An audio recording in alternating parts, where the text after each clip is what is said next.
President Trump deploys the feds to quash violence in America's major cities as Democrats protest. Joe Biden says Trump is the first racist president ever, and leftists chide parents for wanting to educate their kids during a pandemic. I'm Ben Shapiro. This is The Ben Shapiro Show.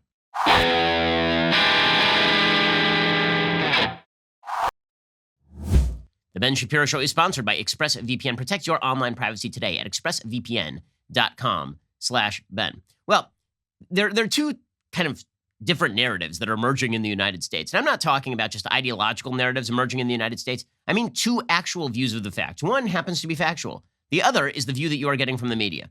And I say this advisedly because I'm not one of those people who goes around saying the media are the enemy of the people. I don't like that sort of phraseology. But I have never seen the media gaslight quite as hard as they have for the past 4 months in this country. It's beyond insane. Now, the media has always driven perverse narratives on the basis of no fact. And they do this on a fairly regular basis. But they still have some tenuous grasp of reality. It is rare to see the fact so blatantly staring you in the face and the media telling you that what you are seeing is not real.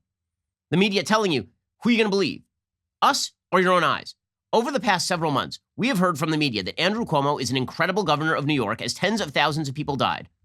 We have heard from the media that violent looting and rioting was not happening, that these were quote unquote mostly peaceful protests, and that the protesters and the rioters and looters were completely separate. But if you say rioting and looting are bad, you're actually attacking the protesters. We have heard the media claim that things are fantastic in Seattle's Chop Chaz. We heard that it was paradisical. It was wonderful out there. How dare you try to shut down this street fair?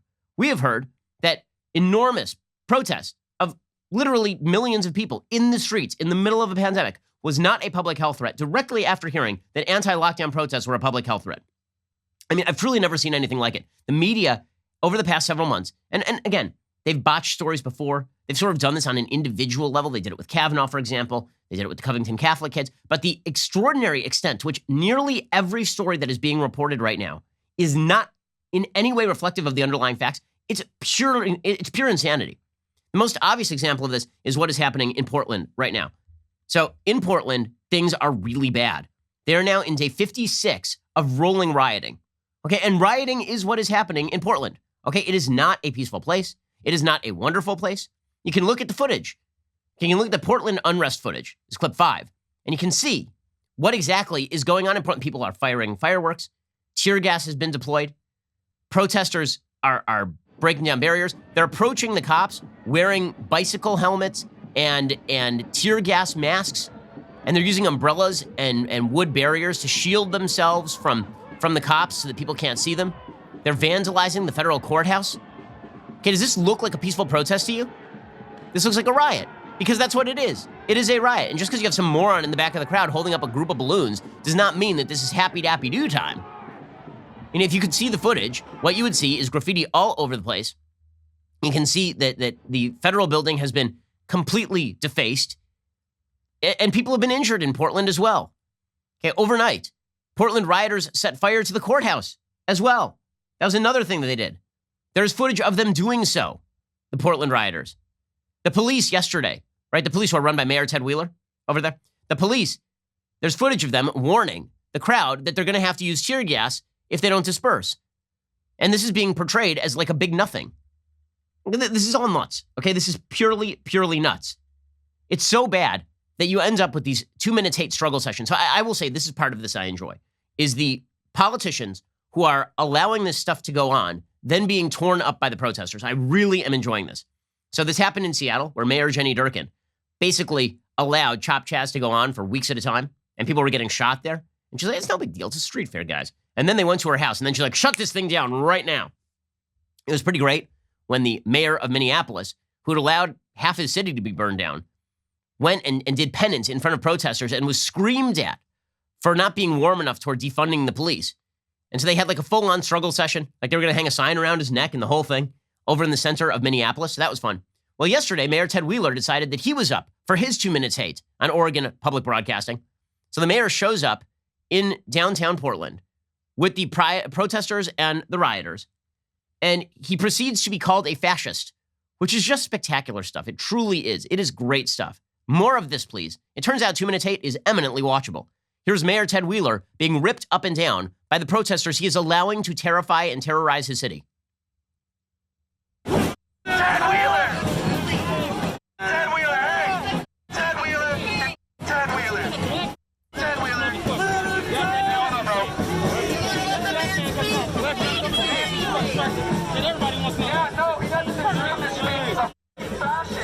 They're calling Ted Wheeler a fascist. I'm pretty sure that shutting down the entire city of Portland because you just feel like burning crap because you're a terrible person, that's a little more fascist than Ted Wheeler allowing you to do it. Although he is actually, he's an enabler here, right? He's the Vichy France here. It's pretty incredible. But Ted Wheeler's the bad guy. Remember, the revolution always eats its own first. That's the way this works. Revolutions rarely take on the strongest folks. Instead, they really like taking on the weakest. And Ted Wheeler is the weakest. The mayor of Minneapolis was the weakest. Jenny Durkin was the weakest. Okay, so all this stuff is going on, right? They're burning down portions of Portland, and they are screaming at the mayor that he's a fascist while he forces the police to stand there and do nothing. And then we're being told by the media that literally nothing is happening. Everything is good there. This is all peaceful and wonderful. Nothing bad is happening. A congressperson from Portland, his name is Ed Blumenauer. He actually testified in the well of the House yesterday. This bizarro world-looking dude. This guy, Earl Blumenauer, who looks like, as one of my producers said yesterday, a refugee from a Pee Wee Herman outtake. He's standing there with his large purple polka-dotted bow tie and a lapel pin of a green bicycle. I kid you not. Like, some people wear lapel pins of the American flag because they pledge allegiance to the American flag. Earl Blumenauer pledges allegiance to a bicycle. He looks like Bill Nye the Science Guy on a bad acid trip. Anyway, Earl Blumenauer announced yesterday, there is no chaos in Portland. Poof, it's gone. It never really happened. This is just gaslighting, okay? We've seen the footage. I just showed you the footage. Everything's fine, guys. Why are you making a big deal out of this? Just because they're trying to burn down the courthouse? Whatever. Portland's a kooky place, man. All we do there is we play hippie guitar and we have vinyl records and we burn things. Come on, it's Portland. Portland, Oregon is not out of control. To be sure, there are some people who have strong feelings, and there are some who have done things that are inappropriate and unlawful. But that is the challenge of our local officials and our state officials, to manage it. Not having somebody unwelcome, uninvited, and unprepared coming in to take this difficult situation and make it worse. It's all fake, guys. And you know how it's fake? You know it's fake because Trump's bad, right? This is the basic narrative being driven by the Democrats and by the left. Don't believe your lying eyes. Believe us. And the reason that you should believe us is because Trump is bad. Seriously, that's the entire case. You shouldn't believe the evidence in front of you. You shouldn't believe the footage. You shouldn't believe the pure, obvious facts that are right in front of your eyes, because many of the people showing you those facts don't think Trump is the worst person in the world. And we do think Trump is the worst person in the world. So if you believe Trump is the worst person in the world, you will believe us when we say that the protesters and looters and rioters in Portland are entirely peaceful. And the media mimic this crap. They mimic it up and down. It's truly amazing. It's truly amazing. We'll get to more of this in just 1 second. First, let us talk about the fact that you don't really want to be going to an auto parts store right now. In fact, you don't really want to go to an auto parts store ever, because the fact is that you wait in line, then finally you get up to the front, and they're asking you very specific questions about your car that you may not know off the top of your head, and then they sell you a generic part that may not be right for your car, or they have to wait it, and they have to order it and then wait for it to come in from the manufacturer. Why don't you just go and do it direct with rockauto.com? Rockauto.com always offers the lowest prices possible rather than changing prices based on what the market will bear like airlines do. Why would you spend up to twice as much for the same parts? Like, for example, let's say that you were one of the people who happened to need a Delphi FG 1456 fuel pump assembly for a 2005 to 2010 Honda Odyssey. Well, at the store, that's going to cost you like $354. At Rock Auto, that's $217. RockAuto.com. It's a family business serving auto parts customers online for 20 years. Go to RockAuto.com right now. Shop for auto and body parts from hundreds of manufacturers. Best of all, prices at RockAuto.com always reliably low, and the same for professionals and do-it-yourselfers. You don't want to spend too much money. Instead, why not save money and go to a great business, RockAuto.com right now. See all the parts available for your car or truck. Write Shapiro in their How Did You Hear About Us box so they know that we sent you. That's RockAuto.com. Go check them out right now. And write Shapiro in their How Did You Hear About Us box so they know that we sent you. So the media are just repeating this sort of propaganda. Rolling Stone, which of course is a far-left magazine masquerading as a... Remember when Rolling Stone used to do music? Wasn't that funny? Yeah, they don't do that anymore. Well, now Tim Dickinson has a piece called From the Administration That Brought You Kids in Cages, It's Tear-Gassed Moms. That's what they are. They're all just mothers. They're just mothers. They're kind, wonderful mothers. And we know they're mothers because they say so. And here's how Rolling Stone reports what's happening in Portland. You ready? As nightly protests have dominated downtown Portland for nearly 2 months, both local officials and the Trump administration have attempted to cast the largely peaceful demonstrators as ruffians with suspect political values hell-bent on destruction. Well, first of all, this phrase, largely peaceful, mostly peaceful, as I've said before, This is just the most glorious phrase ever. It's just fantastic because most of human history, like by days counted, most of human history has been peaceful. Sure, there have been, these periods where hundreds of millions of people die, but aside from that, it's mostly peaceful. Like Johnny Depp and Amber Heard, their marriage, it seems mostly peaceful. Like for most hours of the day, she wasn't crapping in his bed and he wasn't tossing bottles at her. I mean, there were the occasions where she was crapping in his bed and he was tossing bottles at her. But, like as a percentage of actual time, it wasn't like 75% of the time. It was like 10% of the time. It was a mostly successful, mostly peaceful marriage. Like the mostly peaceful protesters. Again, this is language that would never, ever, ever be used if they disagreed with the message of the protesters. When it was the Tea Party, they claimed that the Tea Party were a bunch of racist terrorists. They could not come up with any evidence of racism at a Tea Party protest or violence at a Tea Party protest. The Tea Partiers were picking up their own garbage and throwing it in the garbage can, and they were like, these guys are out of control. They're out of control. Example today, Dave Weigel of the Washington Post. So Weigel, he put out a tweet saying, it was like 10 minutes ago that open carry protesters without masks rallied at state capitals, and mostly Democratic governors just let them do it until they went away. He said this in response to somebody saying, why the hell are Democratic politicians allowing these riots to go on? Yes, because open carry protesters without masks are not the same as people trying to burn down the courthouse. I mean, can anyone provide evidence of the open carry protesters trying to occupy entire swaths of cities and bar the police and vandalizing entire downtown areas? Because I'm old enough to remember when we shut down the entire damned county of Los Angeles for a week on end at 6 p.m. so rioters and looters could run roughshod through Melrose Boulevard.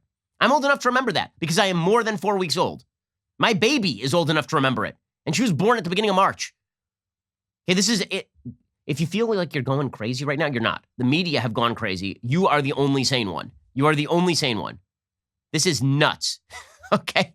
But it's not relegated only to the coverage of Portland. Bill de Blasio is out there claiming that the spiking murder rates are not his fault in his city. Right? It's all just, everything's fine, guys. He painted something on the street, guys. He painted Black Lives Matter in giant yellow letters on the street. Problem solved. What's to blame for the spiking murder rates? It's not Bill de Blasio crapping all over the police each and every day. It's not Bill de Blasio defunding entire new classes of cadets, which is what happened in New York City. It is not Bill de Blasio getting rid of the plainclothes unit. It's not Bill de Blasio basically encouraging cops to leave the force. Bill de Blasio says COVID is to blame for the spiking murder rates. It's COVID, which is weird because the murder rates were not spiking at the beginning of COVID, like at all. The murder rates started to spike as soon as he started giving leeway to the rioters and the looters and cutting the cops. That's when the murder rates started to spike. Here is giant weirdo groundhog murderer Frankenstein's monster Bill de Blasio talking about how all this murder stuff, you're worried about getting rid of the cops. That's in your imagination. It's COVID that is the problem. It's COVID that's the problem. We've had a very tough few months, no doubt, and it is directly related to the coronavirus, the dislocation it's caused in our society, the fact that our court system is not functioning yet, so many factors that have been absolutely aberrant for just the last 4 or 5 months. But we will beat it back because we've done that for a quarter century in this city. And, Joe, the key point is we will do it. We, the people of New York City, we need the people's involvement to make the city safer, the NYPD. And if we ever need any assistance, that's what localities do. When they feel they need assistance, then wait for that request from a locality that knows what's right for its people. Okay, so again, you're hearing from people who are attempting to lie to you and gaslight you. Okay, so violence has increased in cities around the United States. And so President Trump finally said enough is enough. And he deployed the DHS, Department of Homeland Security, to protect federal property. Okay, there is statutory authority for the president to deploy force to Portland to protect federal property. Furthermore, there are federal laws on the books. Federal agents exist in every major city in the United States. They're there largely to enforce laws that have been passed and that are on the books about gang violence. Right? Not every crime that happens is, in fact, a federal crime. Right? If somebody murders somebody in a city, that's not a federal crime. It's a state crime. The feds don't really have jurisdiction there. Where the feds do have jurisdiction is there are a lot of laws on the books that talk about gang activity specifically. The feds very often help local law enforcement investigating gang activity that involves, for example, criminal conspiracy violations. Right? That is where the feds come in. And there are federal investigators on the ground. In fact, you've seen them in virtually every TV show. Every TV show, there's some sort of murder, and suddenly the feds are there. Right? The feds have been in cities for a very long time. But apparently, President Trump staffing up in these areas to try and lower the murder rate in these areas where the mayors refuse to actually do anything to protect their own citizenry, it's very, very, very bad. We're going to get to President Trump finally implementing some level of law and order, and Democrats taking the other side, which in a normal time would be just political death for them. But they are counting on American hatred of Trump so strongly, they are counting on the media hatred of Trump so strongly, that they are hoping that you will ignore the evidence of major cities collapsing right in front of your eyes and be angry at Trump for trying to fix the problem. We're going to get to that in just 1 second. First, let's talk about the fact that if you've got big credit card bills and they are racking up month on month, that's not a great way to live. You got to find a responsible way to bring those bills down and get yourself in financial control again. This is why you might want to consider a fixed rate credit card consolidation loan from Lightstream. You could save thousands of dollars in interest. Rates start at 5.95% APR with auto pay and excellent credit. They've got lower than average credit card interest rates of over 19% APR. Can get a loan from $5,000 to $100,000. There are absolutely no fees. The application is 100% online. You can even get your money in your bank account as soon as the day you apply. Lightstream believes that people with good credit deserve a better loan experience. That's exactly what they deliver. One customer said this: I heard about Lightstream while listening to one of my favorite podcasts. It prompted me to do some more research. After shopping around for a personal loan that would help me get a lower interest rate, there was no one easier to work with. Plus, Lightstream had the best rate by far. Better yet, no fees. I had my cash within 2 business days. Overall, amazing experience. Highly recommended. If you got credit card debt and it's racking up at that 19% APR, then you are really behind the 8 ball. Get out from behind the 8 ball right now. My listeners can apply today for a special interest rate discount and save even more. The only way to get the discount, go to lightstream.com/Shapiro. That's lightstream.com/Shapiro. Subject to credit approval. Rate includes 0.50% auto pay discount. Terms and conditions apply. Offers are subject to change without notice. Visit lightstream.com/Shapiro for more information and get your credit card debt under control. Okay, so President Trump is finally stepping in. He announced yesterday that he'd be sending the feds to Chicago to restore public safety. Now, again, he is using laws that already exist. He is not passing new laws. He is not moving above and beyond the law. The laws he's been using in Portland are about protecting federal property. Under federal law, the DHS is emboldened, empowered to protect federal property. And yes, they can arrest people who are not directly next to the federal property. So if they suspect that there was someone trying to burn down the courthouse and 4 blocks away is the person, they're allowed to go arrest that person. Okay, then there are federal laws on the books with regard to, for example, cracking down on gang activity. These have been on the books for a very, very long time. Trump said, listen, I'm tired of this. I'm tired of watching our major cities burn. I'm tired of watching 15 people shot every other day in Chicago. I'm sending the feds. Today, I am announcing that the Department of Justice will immediately surge federal law enforcement to the city of Chicago. The FBI, ATF, DEA, U.S. Marshal Service, and Homeland Security will together be sending hundreds of skilled law enforcement officers to Chicago to help drive down violent crime. And murderers and violent criminals are breaking a wide range of federal laws. We have that. It's as wide as it can be. We will find them, arrest them, and prosecute them. They will be in jail for many years to come. That is a good thing. If you're a law-abiding citizen of these cities, I do not know why you would be upset about this. I really don't. If you were wildly exceeding federal authority, that'd be one thing. He is not. William Barr made this clear, the Attorney General. He said, what we're talking about are normal operations to fight crime, right? These have long been under federal purview. To pretend that they are not. If you don't like it, change the law. But the executive branch does have the power to enforce the law. We started using our strong federal laws that permit us to target those who use guns to kill others, and those that are involved in gang activity. Our approach was to set up anti-violent crime task forces in the cities to enforce federal law. It's important to stress that the operations we're talking about are the standard anti-crime fighting activities we have been carrying out around the country for decades. And he says we'll be adding federal agents to already existing task forces. He says these are street agents and investigators who will be working to solve murders and take down violent gangs. He says this is different than the operations and tactical teams we use to defend against riots and mob violence. So he's pointing out these are 2 different laws that are being invoked. He says we'll continue to confront mob violence, but the operations we're talking about today are very different. They are classic crime fighting. So the administration has named this Operation Legend, not like, let's just be a legend and do it, man. But it's named after an actual 4-year-old boy whose name is Legend Taliaferro, who was shot and killed while he slept in Kansas City shortly before July 4th weekend. Legend's family came to the actual unveiling of this policy. They were joined by the family of Jacques Vigil, a 55-year-old grandmother and daycare worker from Albuquerque who was murdered in her driveway during an attempted carjacking. He pointed out that they were also recognizing the tragic murder of a 14-year-old named Bernardo Jones Jr. in Chicago, who was playing basketball in a park when he was senselessly killed by gunshots that wounded 4 and killed 3 others.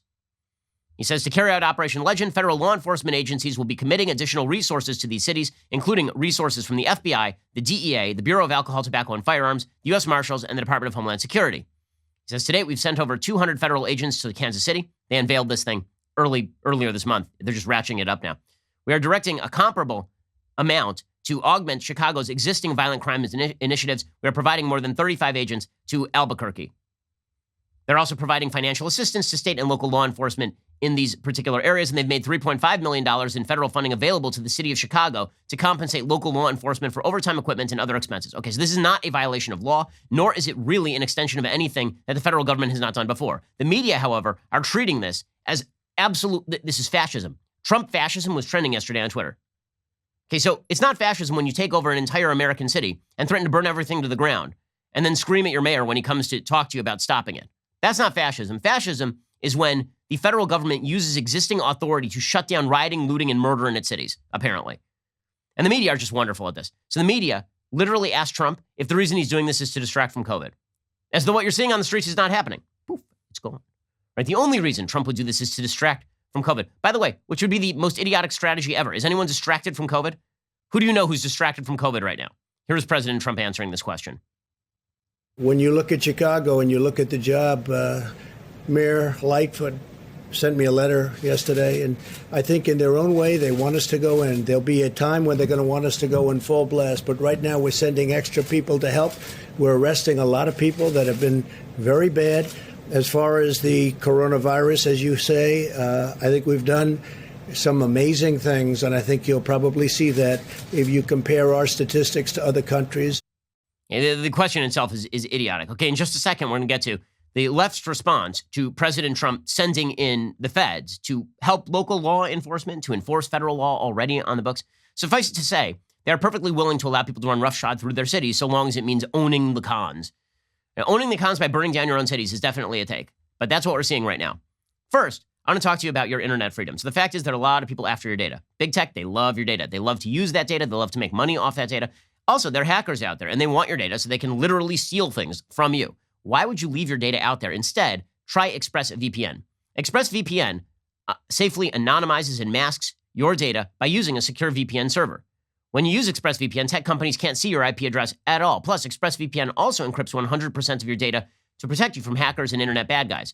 Now, I'm always worried about my internet security, so I won't go online without activating my ExpressVPN. It doesn't slow down your internet connection. It is very easy to install. It's very easy to make it run. It just runs in the background. You never think about it. It's just protecting you each and every day. So why give tech companies or hackers a free license to grab your data? It's time to take back your privacy at expressvpn.com/Ben. By visiting my special link, you get an extra 3 months of ExpressVPN service for free. Who doesn't like to save money, right? Again, that's expressvpn.com/Ben. expressvpn.com/Ben to protect your data today. No reason to leave that data out there unprotected. That'd be a foolish move. Instead, protect yourself with expressvpn.com/Ben. expressvpn.com/Ben. Okay, so the reaction to this is exactly what you would think it is. It is mayors who are Democrats basically saying, I would rather that my city continue to be a violent hellhole than allow the feds to actually do what they are empowered to do under federal law. So Bill de Blasio, giant weirdo, Frankenstein's monster, 6'9" groundhog murderer, the son of Sam of groundhogs. Bill de Blasio, he actually said, I would sue to stop Trump from intervening in our violent crime problem. We must allow the violent crime to continue.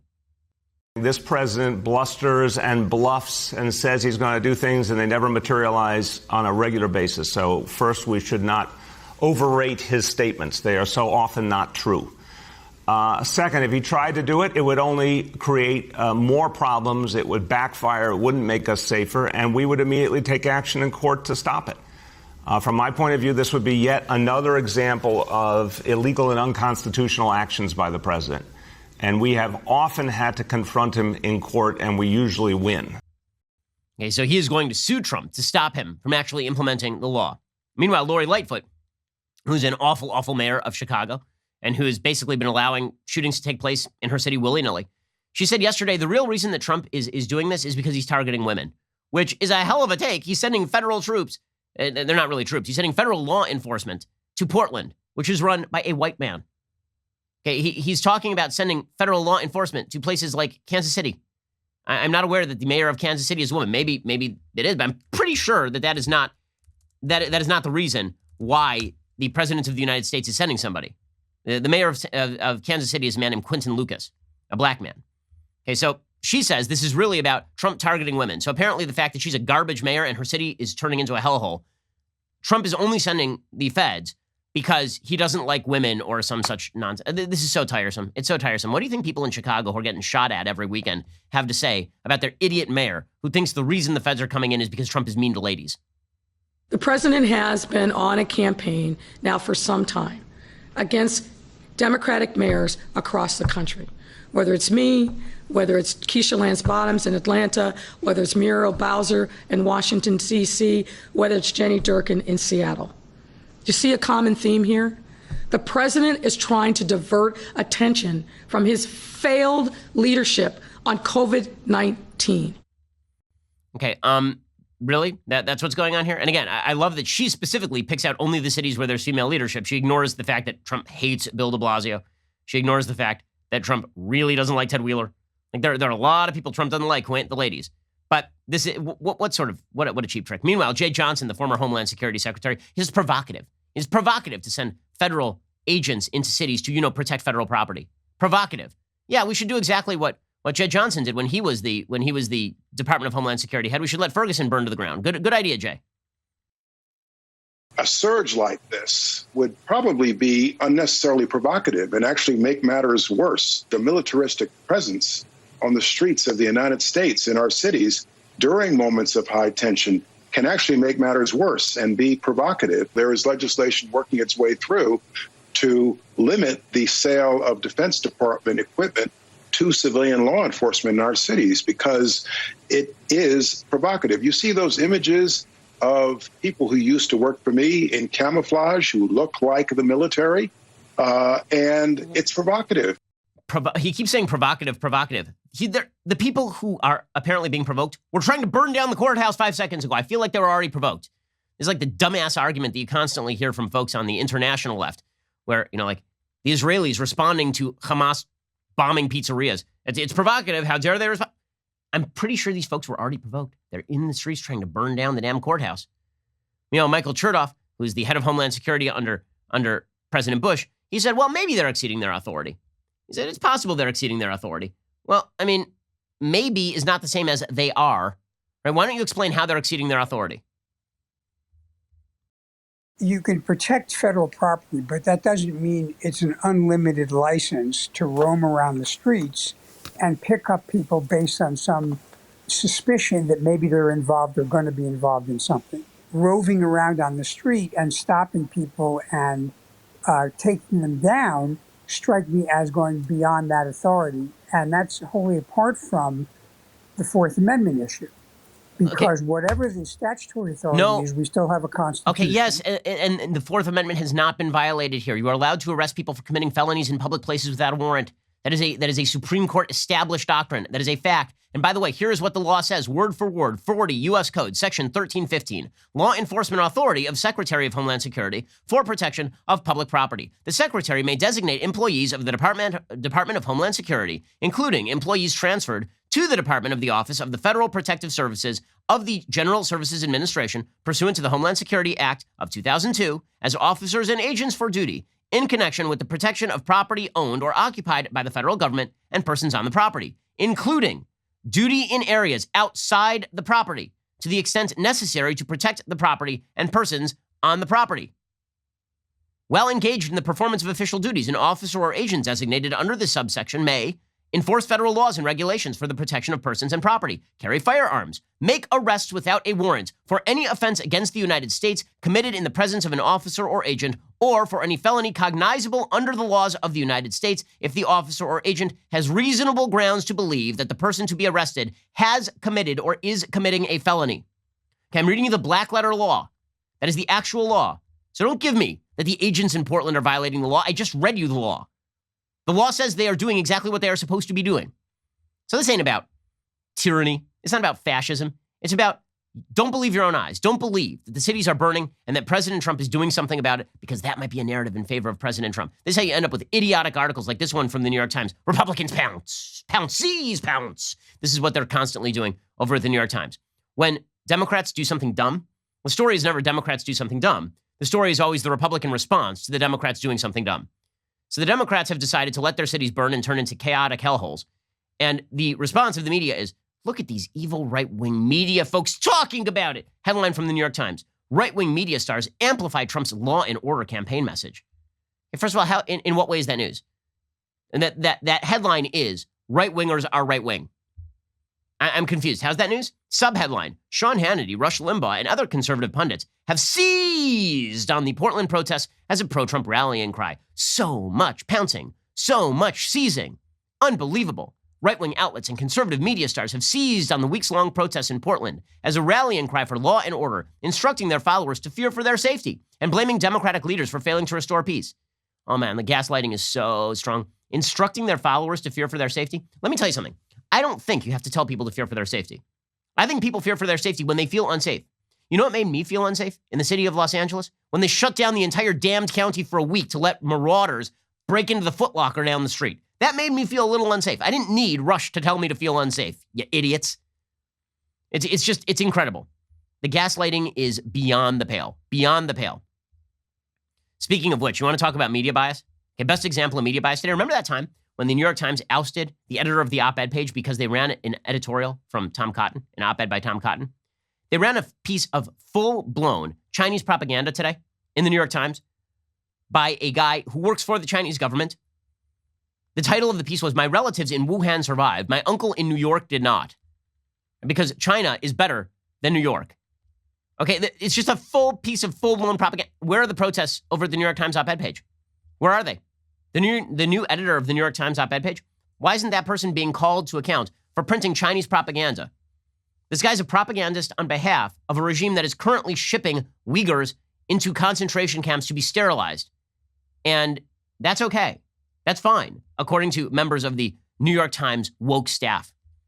Okay, in just a second, we're going to move on to Joe Biden and COVID, because Joe Biden, I got to say, this presidential battle, it's not really a battle of wits. I would say a lot of unarmed people in this battle of wits. We're going to get to this in just 1 second. First, summer is a time to get things done. Why else would the days be longer? I get it. Who wants to be taking classes this time of year? You, because you're tenacious. You want to make your resume better. You want to learn more things. It's why you listen to informative podcasts like this one. Be your best, most tenacious self this summer. Get to work earning your degree at Ashford University. At Ashford University, your classroom goes with you. The classes are built for summer fun. You can learn from your patio, the beach, wherever you are. And you're not going to pay a fortune to do it. You know, Harvard right now is charging like $51,000 for streaming classes. Why in the world would you do that? Ashford University's expert faculty teaches real-world skills, drawing on their years of real-world experience. You can pursue your bachelor's and master's degree in one of Ashford's 60-plus programs like business administration, healthcare administration, and psychology. Best of all, Ashford's programs allow you to learn on a convenient and flexible schedule you can take online in the sun. With 24/7 access to your classroom, daily support, financial aid available, Ashford will give you the tools you need to help you achieve your goals. Be your best, most tenacious self. Make your resume better this summer. Head on over to Ashford University today. There's no fee to apply or standardized testing required to enroll. Head on over to ashford.edu/Ben. That is ashford.edu/Ben. Ashford.edu/Ben. Not all programs available in all states. Okay, in just a second, we're going to get to Joe Biden, who continues his delusional campaign.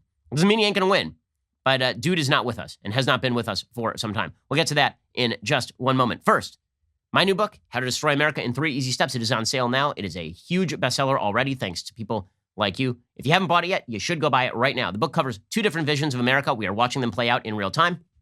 One vision says that America is an amazing place, rooted in a true philosophy of the Declaration of Independence and the Constitution, rooted in a culture of entrepreneurship and tolerance, rooted in a history that attempted to fulfill the promises of the Declaration and increasingly has done so. The other side says America sucks. And this would be Robin DiAngelo's White Fragility, the New York Times 1619 Project, the rioters and looters in the streets, the media who defend them. Disintegrationists are using weapons like cancel culture to go after you and anybody who agrees with you. My book discusses all of this and is really the antidote to it. How to Destroy America in 3 Easy Steps. It details how this disintegrationist worldview has gained so much cultural ground so quickly, it offers what I think is a really important view of the culture at this point in our history. And more importantly, it offers you the ammo to rebut the dumb arguments that are being made on behalf of tearing down the country. You can pick it up on Amazon or at Barnes & Noble right now. Also, tomorrow, Friday, we'll be holding one of our vaunted Daily Wire backstages, a socially distanced backstage. Come join me and several other humans at 4 p.m. Pacific to hear us lament the collapse of the Republic. Also, go get a Reader's Pass over at dailywire.com. Reader's Pass is great. Get all sorts of good stuff. So join us. Become part of the crew. You're listening to the largest, fastest growing conservative podcast and radio show in the nation.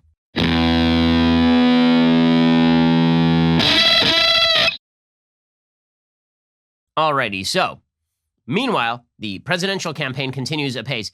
And let us just say that it feels as though there is some insufficiency in representing these particular positions. So you have some pretty rich ideological strains in American public life being represented by the political right now. A strain of law and order, a strain that says that America was founded in liberty, defending American history, defending American culture. And the president, when he gives speeches off teleprompter, does a good job of explicating that, right? His Mount Rushmore speech I thought was terrific, and I said so. The president also has a bad habit of going off the cuff about weird stuff that allows the media to focus in on it. So today, the president did another interview where he decided to do like a 5-minute riff on how tough the cognitive test he took was, that he aced. And so he just kept saying over and over the 5 words that he was supposed to memorize. It was not a great clip, not an ideal clip. So they say, could you repeat that? So I said, yeah. So it's person, woman, man, camera, TV. 10 minutes, 15, 20 minutes later, they say, remember the first question? Not the first, but the 10th question? Give us that again. Can you do that again? And you go person, woman, man, camera, TV. If you get it in order, you get extra points. They said nobody gets it in order. It's actually not that easy, but for me it was easy. Meanwhile, Joe Biden continues to be senile. So, as I've said before, any presidential debate here will be Chewbacca versus the Swedish Chef from the Muppets. That's what this will sound like.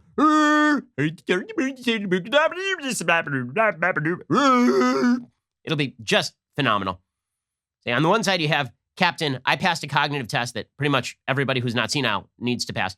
And on the other side, you have Joe. I once got in a fight with a guy named Corn Pop Biden. Yesterday, Joe Biden suggested that Trump was the first racist president ever. Which, okay, first of all, Trump isn't a racist. Second of all, if Joe Biden thinks that Trump, even if you thought Trump was a racist, if you think he was the first racist president ever, that's a hot take coming out there, 100 miles per hour from Joe Biden. Here's Joe Biden coming out hot as his forehead begins to collapse into his nasal cavity. Here's Joe Biden. No sitting president has ever done this. Never, never, never. No Republican president has done this. No Democratic president. We have racists, and they've existed. They've tried to get elected president. He's the first one that has. Is he though? I've got some questions. We had if we're going to talk about, people who thought that black folks were inferior, every president in the early republic was in fact a slaveholder, with the exception of John Adams and John Quincy Adams, I believe. Every single one up to the end of the Andrew Jackson tenure was a slaveholder. So that seems like maybe not. Maybe Trump's not the first Woodrow. First of all, I don't understand how Joe Biden could possibly miss the fact that Woodrow Wilson was a brutal racist, considering that when Woodrow Wilson was a child, he massaged Joe Biden's leg hair. That's how old Joe Biden is. Like, this is just pure crazy from Joe Biden, but Joe Biden is pure crazy at this point. So we got a senile old man hiding in his basement, and then we got President Trump, the most volatile candidate in the history of the American Republic. Things are going great here, guys. Things are just excellent on every level. Now, here's the thing. There are underlying principles at stake here. And that's what's easy to miss, because presidential politics is so much a game of personality and so little about the actual policies represented by the candidates. I talk about this in How to Destroy America in 3 Easy Steps a little bit. I point out that the various views of President Trump are based on a misunderstanding of how people see Trump. On the right, the way that most conservatives see Trump is not as the godsend, beautiful man, incredible at everything. People on the right don't see Trump the way Trump sees Trump. People on the right largely, and I think almost entirely, see Trump as a vessel, a very, very flawed vessel for stopping the onrushing power of the radical left. They see Trump as a bulwark. That's what they see Trump as. They see him as a person holding his finger in the dike to prevent what is inevitably going to come if Joe Biden is elected president. And they're not wrong to see it this way. Bernie Sanders came out yesterday. He said that Biden will be the most progressive president since FDR. He's bought into our entire agenda. Right? This is what Trump is trying to tell people. Now, the problem is that because Trump is not a laser-focused campaigner, because he sort of grabs everything in the pantry and just throws it at people, because the president is the guy you wouldn't want to fight in high school. He wasn't exactly he wasn't exactly a methodical fighter, but he was a guy who might just randomly turn around and pick up a desk and hurl it at you. But because he's like that, he's not methodical enough to make the case that Joe Biden is basically a weak-kneed character who's going to get shoved around by Bernie Sanders, which is the reality. But Bernie knows the score here. Here's Bernie explaining that basically Biden is going to be Bernie with a Biden mask on. The reason I say that I think that Biden has a chance to be the most progressive president since FDR is that is exactly what Joe Biden said to me. And I think he has said that publicly. He understands the severity of this moment. We have tens of millions of people who have lost their jobs, lost their health care, people who are hungry today. We have an educational system which is lacking for low-income and working-class kids. Climate change is out there. Joe understands this is an existential threat to the planet. Now, that's the case that Trump is going to have to make, is that Bernie is actually the spokesperson for the Joe Biden campaign. That's going to be easier once Biden picks a VP. Right now, Biden has been able to skate on the fact that people largely perceive him as non-threatening. But the fact is there are some larger principles at stake in this election. I think people feel that inevitably. It's just that there are two very cracked glasses who are going up against each other right now on all of this. Now, there's an easy way for Republicans to blow this thing before it even begins, and that is the aid that has been put out there, this kind of fire hose that's been turned on the American public since we've all been forced into lockdown over and over and over. That fire hose of aid, which in many ways was good, right? It was necessary. It was necessary because, as I said, that is not a Keynesian stimulus program. When somebody drives an F-150 truck through the front wall of your home, they owe you a reparation for that, right? They owe you damages for that. The federal and state governments have basically destroyed every business in the United States, or at least a huge percentage of businesses in the United States. The very least they can do is at least fill in the gap for the moment. Well, the crisis has not abated. We are still seeing most businesses shut down across the United States, and the businesses that can run are being forced to run at half capacity. So the idea of extending aid beyond August 1 makes a lot of sense. But Republicans are busy fighting over this thing, which makes no sense to me. It is political malpractice.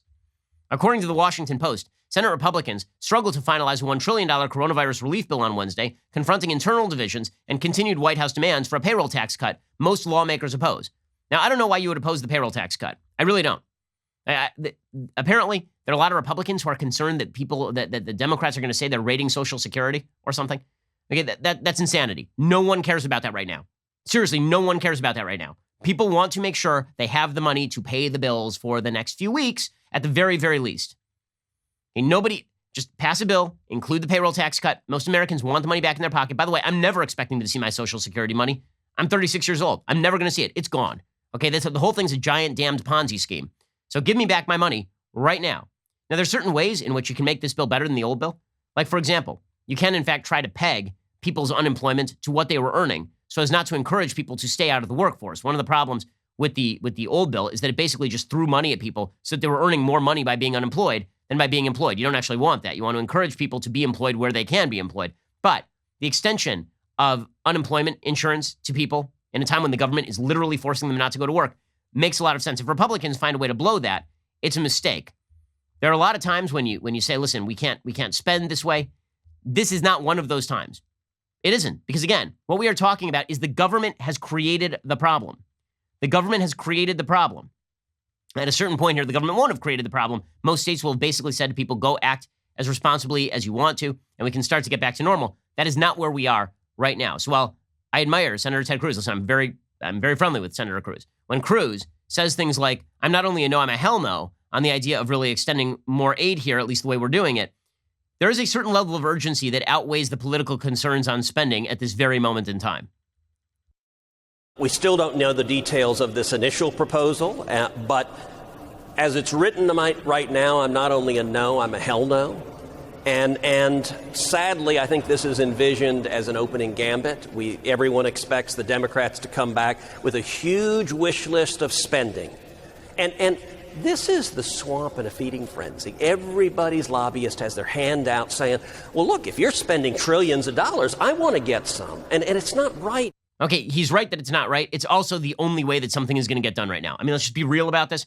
If it's a choice between filling in the hole in the front wall and doing it wrong, right, putting too much spackle on that wall and and just leaving the hole in the wall, Republicans don't have a major choice here. Now, meanwhile, on the COVID front, President Trump, again, reiterated yesterday, he's been doing these COVID updates. He reiterated yesterday that we should reopen the schools. The evidence is very good that we should reopen the schools. That doesn't mean that we can't take precautions, particularly on behalf of teachers. But what the studies tend to show at this point is that kids are not getting this at as high a rate as adults, that when kids do get it, they are not endangered, that kids are not transmitting this as easily to adults, that mostly the way coronavirus is being passed is by adults to other adults in air-conditioned closed areas for long periods of time. And that is mainly how this thing is being passed. There's a reason schools are open across Europe. The evidence that kids are the chief vectors or even a major vector in passing this thing, the evidence is really not there. Here was Trump yesterday pointing out that kids don't catch COVID as easily, which happens to be factually true. The media, of course, very upset that he would mention this. They don't transmit very easily, and a lot of people are saying they don't transmit, and we're looking at that. We're studying, John, very hard, that particular subject, that they don't bring it home with them. Now, they don't catch it easily, they don't bring it home easily, and if they do catch it, they get better fast. We're looking at that fact. That is a factor, and we're looking at that very strongly. He is exactly right here. He was ripped up and down for this. He is exactly right. Even Politico had to acknowledge he was exactly right. Quote, kids still appear to be less likely to catch and transmit the virus. The leading explanation is that kids make fewer receptors, a protein called ACE2, making it more difficult for the virus to latch on, said Mark Schleiss, a pediatric infectious disease expert at the University of Minnesota Medical School. As children move into adolescence and become adults, they make more of these receptors, theoretically increasing their chance of contracting the virus. There are 317,711 reported COVID-19 cases in children and teenagers across the United States. There have been 77 reported deaths. 77. Across a country of 330 million people. This is not a major risk to kids. It is not a major risk to kids. Not only is it not a major risk to kids, there's some fairly good science suggesting it's not a major risk to adults who come into contact with kids. Mark Woolhouse, a leading epidemiologist and member of the government's SAGE committee over in Great Britain, told the London Times it may have been a mistake to close schools in March given the limited role children play in spreading the virus. He said that children in the 5 to 15 age brackets are not passing this thing to teachers. He said there has been no recorded case of a teacher catching the coronavirus from a pupil anywhere in the world, anywhere. This is as of July 21st. So what about Israel, right? That was the big counter example. Well, it is unclear that the students passed it to the teachers. It's quite possible the teachers passed it to each other, and then they passed it on to everybody else. Kids are passing it to each other, but that does not mean that kids are a chief vector of transmission. There's a study from Iceland suggesting that kids are not passing it to adults. According to the UK Spectator, a company called Decode Genetics did a study in Iceland. The test, they tested something like 36,500 people. The test identified 1,801 cases of people suffering from the disease and 10 deaths. Each case was carefully tracked. In not a single case could the researchers find evidence of a child passing on the disease to their parents. He suggested the fact that few children suffer any symptoms and are less likely to cough is an important factor. We have studies from Australia that suggest exactly the same thing, that schools are not the chief vectors of transmission. And there's an Australian study of how coronavirus spread in 15 schools. They found a transmission rate of far less than 1%. Naturally, the media have then suggested that if you want to reopen the schools, it's because you want to murder all of the teachers, which is just pure full-scale insanity. But again, the media have been gaslighting you all along on so many of these issues. That doesn't mean everything the media say is not true, because a lot of what the media say is true. COVID-19 is more dangerous than the flu. It is something you should be worried about. Is it something you should be panicked about? Are we at the same point that we were back in March? Are tens of thousands of Americans about to die daily? Are we even going to get back to New York rates of death on a daily level? No. Cases have already begun to wane in Texas, Florida, and Arizona. The number one state for new cases is California, which never stopped the lockdown effectively. So examine the evidence before you buy into the media narrative.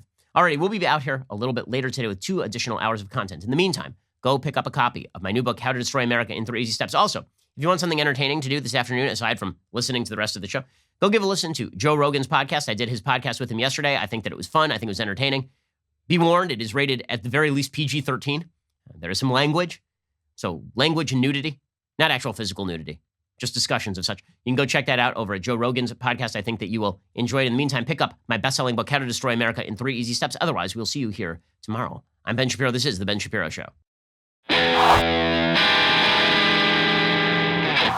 The Ben Shapiro Show is produced by Colton Haas, executive producer Jeremy Boring, supervising producer Mathis Glover and Robert Sterling, assistant director Pavel Wydowski, technical producer Austin Stevens, playback and media operated by Nick Sheehan, associate producer Katie Swinnerton, edited by Adam Sayevitz. Audio is mixed by Mike Coromina. Hair and makeup is by Nika Geneva. The Ben Shapiro Show is a Daily Wire production. Copyright Daily Wire 2020. Hey everybody, it's Andrew Klavan, host of The Andrew Klavan Show. You know, some people are depressed because the American Republic is collapsing, the end of days is approaching, and the moon has turned to blood. But on The Andrew Klavan Show, that's where the fun just gets started. So come on over to The Andrew Klavan Show and laugh your way through the apocalypse with me, Andrew Klavan.